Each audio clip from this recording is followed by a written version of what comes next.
I want to warn you about these radiator caps on the older Mercedes. You know, not all caps are created equal. You look at these two and they look similar, but one's a radiator cap and one's a coolant reservoir cap. That's the distinction, and there's some very slight differences. This is what you need to be aware of.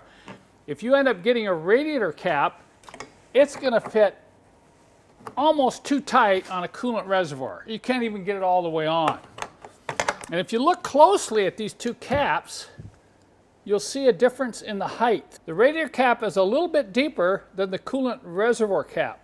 So you have to be careful that you get the right one, particularly what you put on a radiator, because if you put a coolant reservoir cap on a radiator, it will kind of work, but you may end up mysteriously losing small amounts of coolant over time. Let me explain. Now let me compare these two caps on the top of a plastic neck radiator. Now these radiators were used all the way up until about 1983 with the non-turbo models and some of the gas models. Like this is a 1980 300D here, and it doesn't have a coolant reservoir tank.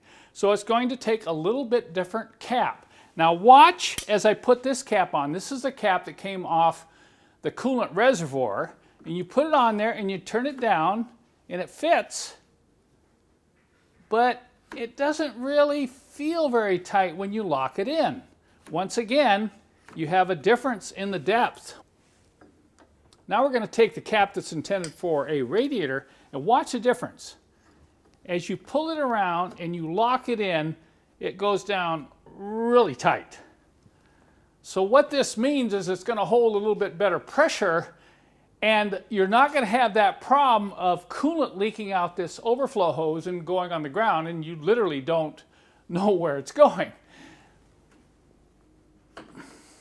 So we offer both of these caps on my website. We clearly differentiate between the two with pictures so you won't end up buying the wrong one.